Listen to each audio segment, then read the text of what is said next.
Buti naman at napadalaw pa ulit sa amin kasi ang wika ng aking ina kay Francis.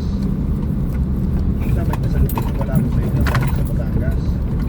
Aniya, habang inaabot niya ang isang eco bag na naglalaman ng iba't ibang klase ng pasalubong ng kamay ako at mga pinatamis na pagkain. Naku, salamat! Tuwang-tuwa namang inabot ni Mama ang mga pasalubong. Ipinakita ko pa kay Mama ang iba pang mga dalang pagkain ni Francis. Ito pa nga po yung iba niyang pasalubong sa ating inay. Pero na po tayo pananghalian at hapunan. Oh, ang dami nito ha. Ay, siya nga pala. Sumabay ka na sa amin sa pananghalian. Pasalubong natin ito, pasalubong mo. Pagaya ni Mama kay Francis. Agad naman pumayag ang boyfriend ko. Teka, maiba tayo. Total matagal na rin kayo nagmamahala ng anak ko matanong ko lang. Kailan ang kasal ninyo? Ano, may plan na ba kayo? Hindi na nasasabik na tanong ni Mama kay Francis. Natawa naman ako sa naging reaksyon ng aking ina. Naman din bata pa po kami para sa kasal na yan. Paalala ko sa kanya. Ay nakalimutan ko. Hindi ka naman ni Mama sabay tawa.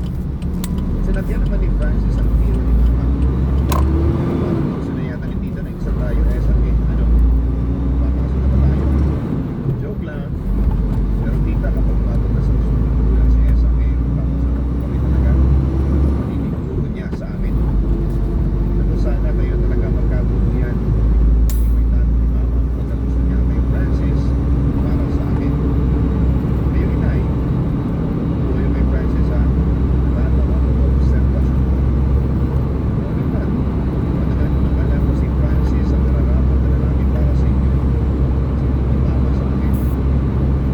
Maling sa aming boyfriend. Ikaw Francis, sana bago hindi ka makakasama kayo namin. Ito ang pagbabago. At mas mamahalin ko ang mga anak ninyo. Ako po yan, Tita. Yun ang binitawan niyang salita na alam kong hindi mapapago. Ay padudot, hindi naging hadlang ang layo namin sa isa't isa para hindi tumibay ang pagmamahalan namin. Dahil sa tiwala kami sa isa't isa. Kaya hindi kami nagkaroon ng problema sa aming relasyon. Kahit nga na minsanan lang kami magkasama. Samantala, lumipas po ang 4 na buwan at umalis po ako ng Bicol papuntang Marikina. Dahil nagkaroon ako ng opportunity na makapasok sa isang trabaho may sweldong mas malaki kesa sa sinasahod ko sa Bicol. Kampante ako na yun na ang sagot para unti-unti ko nang maabot ang mga pangarap at pangarap namin ni Francis Papadud. Kasabay noon ay tinanggal na rin ni Francis sa wakas ang aming kawalan ng komunikasyon sa pamamagitan ng isang sorpresa. Hello? Sagot ko sa tumatawag noon sa aking cellphone. Hello? Pwede ba kay Esa? Sabi ng boses ng isang lalaki sa kabilang linya. Ngunit agad ko siyang napusesan kahit na lakihan pa niya kanyang boses. Teka Francis, ikaw ba yan? Bigla na lamang tumawa ang lalaki sa kabilang linya. Ano ba yan? Naabukin mo ka agad. Alam mo, kahit na mag-iba ka ng boses, malalaman at malalaman ko rin. Teka, kanino ka nakitawag? Pusisa ko pa sa kanya.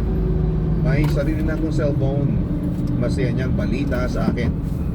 Wow, talaga? Buti naman kung ganun. Sobra din akong natuwa para sa aking boyfriend, Papa Dudut. Kunin ako ng cellphone kanina lang. Ayan ha, matatawagan na kita at matetext kita. Hindi na tayo mangangamba para sa isa't isa. Naniniguro niya sa akin. Teka, nasaan ka na ba? Maya-maya itanong ni Francis sa akin. Nandito ako sa Marikina. Mamasukan ako bilang kasambahay. Inform ko sa kanya. Talaga kumusta ka naman dyan sa mga bago mong amo? Ilang araw ka na dyan? Tanong ni Francis at tila nag-aalala pa sa aking kalagayan. So far, so good naman. Ayos naman ako dito. Medyo suplado lang yung amo ko lalaki, pero ayos lang. 2 araw pa lang akong naglilingkod sa kanila. Sagot ko sa kanya. Bakit mo naman naisipan na mamasukan bilang kasambahay? Maganda naman yung trabaho mo dun sa Bicol, hindi ba? Usisa niya sa akin. Mas malaki kasi ang pasahod dito kaysa sa atin eh. Kaya hindi ako nadalawang isip na makipagsapalaran. Katwiran ko naman sa aking boyfriend. Buti naman at pumayag ang mga magulang mo. Huminga muna ako ng malalim bago ko sinagot ang tanong ni Francis. Ang totoo niyan eh, ayaw ng mga magulang ko na pumunta ako dito, kaso hindi rin nila ako napigil. Gusto ko kasing kumita ng malaking pera para hindi na ako umasa pa sa mga magulang ko. Mag-iingat ka dyan ha. Nag-worry din ako sa iyo eh. Siyempre naman, para sa iyo mag-iingat ako. Pangako ko naman sa aking boyfriend. Pupuntahan kita dyan sa Marikina. Alam mo na, pasyal-pasyal tayo. Tamang-tama, maraming mall dyan at mga amusement parks. Kaya malilibang tayo. Suwestyon niya sa akin. Kailan mo ako pupuntahan? Tanong ko. Baka sa next week. Basta mag-clear lang itong trabaho ko eh. Sisipat ka agad ako pumunta dyan. Malapit ng Batangas to Manila kaysa Batangas to Bicol. Ang sabi ni Francis habang nakakaramdam ako ng kasabikan sa kanyang boses. Hintayin mo ako ha. Oo naman, hihintayin talaga kita. Sagot ko naman sa kanya, Papa Dudut. Papa Dudut, hindi naging madali para sa amin ni Francis na magkaroon ng tuloy-tuloy na komunikasyon. Dahil ang mga panahon na yon ay mahigpit sa akin ang aking among lalaki. Ayaw niya akong makitang nakikipag-usap sa boyfriend ko sa cellphone at lalo pa siyang naghigpit sa akin nang umalis ang amo kong babae papunta sa ibang bansa. Papadulot, naging matindi rin ang hirap na inabot ko sa kanya sa kamay ng aking amo. Kaya naman isang araw ay nagpasya na akong magpasaklolo kay Francis. Ano nangyari sa iyo dyan? Nag-aalalang tanong ni Francis sa kabilang linya. Yung amo ko lalaki, minamaltrato niya ako. Sinasaktan niya ako kapag nagkakamali ako, Francis. Ayaw ko na rito. Iiyak na pagbabahagi ko sa kanya. Umalis ka na dyan, Esang. Wika sa akin ni Francis. Ilang beses ko nang tinangkang umalis pero nahuhuli ako ng amo ko. Ayaw niya akong paalisin. Anong gagawin ko? Tulungan mo naman ako. Sa puntong yon ay hindi ko na napigilang umiyak pa. Huwag kang mag-alala. Maglilib ako sa trabaho ko. Pupuntahan kita dyan at tutulungan kitang makaalis dyan. Yun naman ang pinangako niya sa akin. Ano ba bang ginagawa sa'yo ng amo mo? Anong klaseng pananakit ang ginagawa niya sa'yo? Tinitali ko naman sa kanya ang bawat pagmamalapit na ginagawa sa akin ni Sir Lando. Hinahampas niya ako ng anumang bagay na makawakan niya. Sinasampal, kinukurot, minsan eh, hindi pa ako pinapakain. Gusto mo magsumbong na ako sa mga pulis? Tanong niya sa akin. Huwag, Francis, baka lalong lumala ang sitwasyon. Ikaw na lang ang magligtas sa akin dito. Kinakabahan kong sagot sa kanya. Esang, huwag ka nang umiyak, okay? Nakasan mo ang loob mo. Magdasal ka din sa Diyos. Hindi ka niya pababayaan. Yun ang pampalakas ng loob niya sa akin. Samantala, nung araw ding yun ay nalaman ng amo ko na tinawagan ako ng aking boyfriend. Kaya muli na naman siyang nagmalupit sa akin. Inampas at kinulpi niya ako. Inambaan pa niya ako ng baril at pinakot na isang bala lang daw ang boyfriend ko. Siyempre, sobra akong natakot, hindi lang para kay Francis, kundi para na rin sa kaligtasan ko. Sa kabilang banda, hindi natuloy ang balak ni Francis na magpunta sa bahay ng amo ko dahil sa pakiusap ko na huwag na siyang pumunta. Labis na tumutol si Francis sa kagustuhan kong manatili na lamang sa bahay ng amo ko. Pero sa uli, sumuko din siya dahil nagsinungaling ako sa kanya na ayos na ako. At hindi na ako sinasaktan ng amo ko dahil umuwi na ang amo kong babae. Ngunit ang totoo, hindi pa rin umuwi noon ang amo kong babae kaya walang nagtatanggol sa akin laban sa mapang-abusong si Sir Lando. At yun nga, papadudod naging possessive ang amo ko sa akin. At dahil sa mapagmatyag na mga mata ng amo ko, ay unti-unting nanamlay ang komunikasyon namin ni Francis. Hanggang sa magkalabuan kami ng boyfriend ko, papadudod. Hindi ko alam kung paano ko makakatakas sa impyernong pinasok ko. Ang akala kong ginhawang naghihintay sa akin ay isa palang pagkurusa. Hindi ko naman mahingan ng tulong si Francis at kailangan ko pang magsinungaling sa kanya dahil natatakot ako na madamay siya sa gulo at mapahamak ng dahil lamang sa pagtatanggol niya sa akin. Bago tayo magpatuloy, huwag kalimutan na mag-like, share, and subscribe. Napansin po ng inyong si Papa Dudut na majority po ng mga nanonood sa atin ay hindi pa nakasubscribe. Kaya malaking bagay po sa pag-grow ng ating channel ang inyong pag-subscribe. Panatilihin din na maayos ang ating mga komento at huwag po tayong mambubuli ng mga sender natin. Automatic block and deleted po ang mga pasaway sa ating pagpapatuloy. Punong-puno ng pagbabanta sa akin ng amo kong si Lando na kapag nakipagkita o nakipag-usap ako sa phone kay Francis ay papatayin daw niya kami ng boyfriend ko. Sobrang takot ang nararamdaman ko noon kaya nagpa siya na akong tumakas, Papa Dudut. Kaso ay madalas ay nabibigo ako dahil nahuhuli ako ng amo ko kapag nagtatangka akong tumakas. Doon ay mas tumindi pa ang pananakot niya sa akin. At isa na roon ang pagsasabi niya sa akin ng mga maiitim niyang balak laban kay Francis. Kapag umalis ako, kaya nag-decide na lamang akong huwag nang tumakas para hindi na madamay pa ang boyfriend ko. Samantala para tuluyan na akong hindi makapagsumbong ay kinuha ng amo ko ang aking cellphone at sinira yon sa harapan ko. Siyempre napasigaw ako at nalungkot dahil tuluyan ng mawawala ang komunikasyon namin ng boyfriend ko. Pero tumutol man ako ay wala na rin akong magagawa dahil malakas ang amo ko at marami siyang mga koneksyon na pwedeng sumira sa buhay namin ni Francis. Pero isang gabi habang naglilinis ako ng kwarto ay may nakita akong cellphone sa ilalim ng kama ng amo ko. Mukhang matagal na itong hindi na-charge at naaalikabuhan na. Agad ko yung kinuha kasi alam ko ang cellphone number ng amo ko. At hindi yung napulot kong cellphone nyo. Kaya dali-dali ako bumalik sa mate's quarter ko at chinarge ang cellphone. Nang ma-fully charge na yon ay nabuksan ko ang cellphone. Sa amo ko palang babae yon at medyo sira ng LED screen. Nang napingulat ko na gumagana pa ang SIM card nito. Naalala ko naman na meron pala akong binili noon na 100 pesos prepaid card. Kaya yun ang ginamit ko para malagyan ng load ang cellphone. Pagkatapos noon, dahil kabisado ko naman ang cellphone number ni Francis, ay tinawagan ko siya. Sam, tinatakot ka ba niya? Pinagtatakot ka ba niya? Buhay mo. Sam, magandang ang pagkasto ng lahat namin. Tinatakot sa kanya. Nandito naman ako magtatakot kita. Nag-aalala din ni Francis sa akin. Hindi Francis, ayos na kami. Sa kanya niya tinatakot. Sis, magaling ko. Susubukan ko maging kasual at boses para hindi malita ng boyfriend ko na nagsisinungaling ako. Hindi ako naniniwala. Malakas ang tutok ko, nagsisinungaling ka. Yan ay siya niya ang sabi sa akin. Huwag ka na mag-alala sa akin, okay? Wala kang dapat na ipag-alala kasi okay lang ko. Para assurance ko sa kanya. So bakit ang nami, Cesar? Ang tagal na natin hindi nagkikita. Malungkot niyang wika sa akin.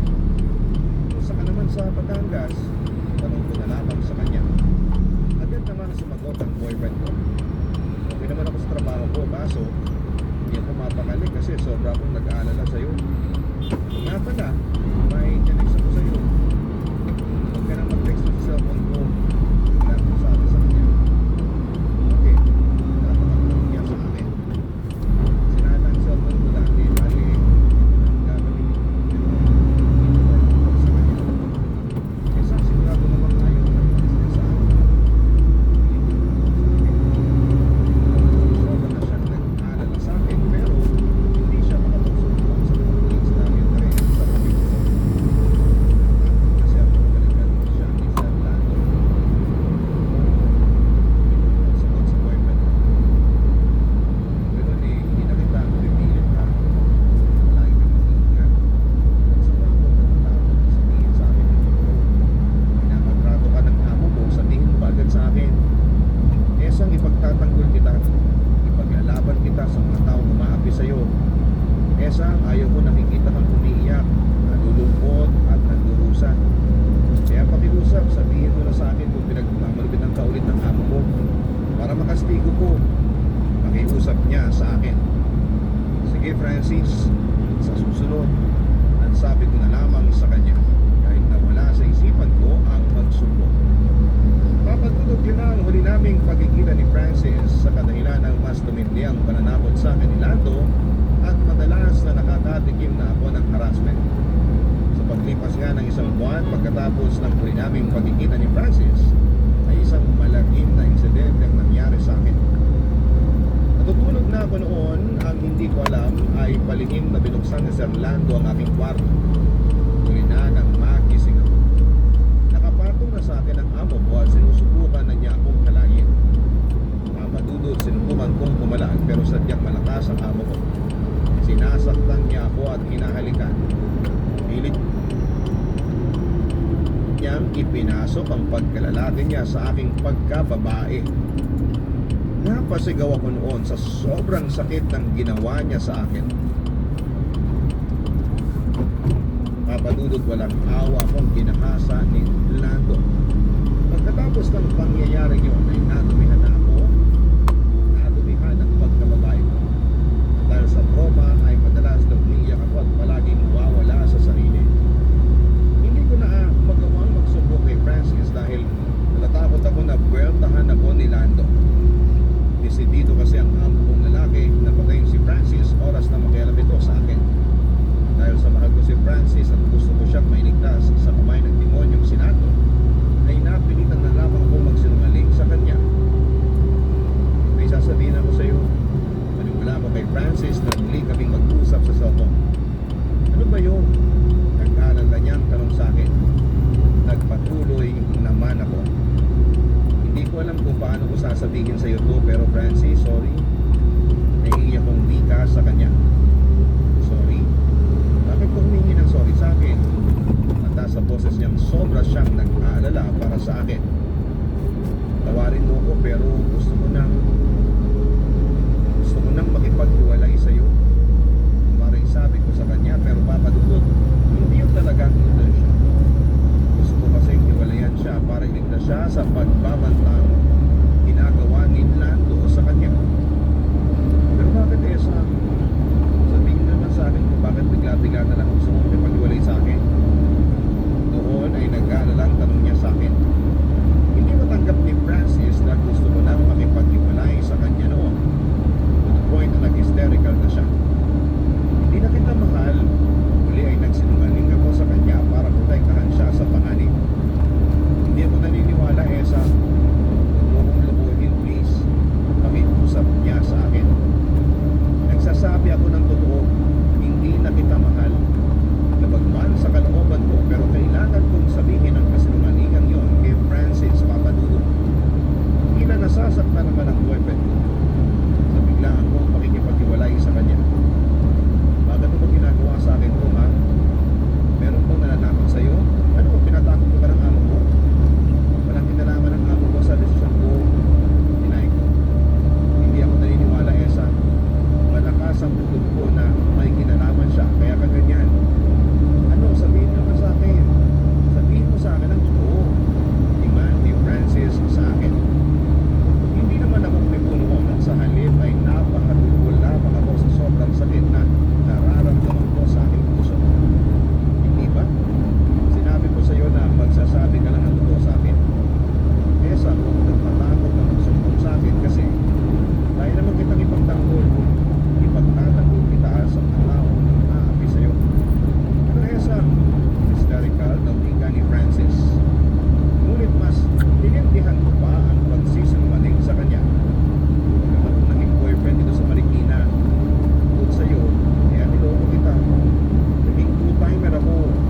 O konsensya na ako, kaya heto, nagdesisyon ako sabihin sa iyo ang totoo. Hindi ako naniniwala. Nagsisinungaling ka lang. Ayaw maniwala talaga ni Francis at ramdam kong alam niya ang kalagayan ko. Totoo nga ang sinasabi ko. Siya ang mahal ko at tinanggap ko na alam niya pasal sa akin. Dagdag na magsisinungaling ko. Sorry, ang sabi ko pa sa kanya. Bakit mo naman ginawa sa akin to? Alam mo, pagkukulang ko sa iyo, ha? Ano? Gargal na tanong niya sa akin. Samantala ay pagulpol na namang ako noon. Wala kang may sagot sa akin kasi nagsisinungaling ka. Na-invento ko lang ang lahat ng yan. Observasyon niya. Tama na, Francis. Ayaw ko nang pahirapan pa ang sitwasyon.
alam ang gagawin ko, Papa Dudut.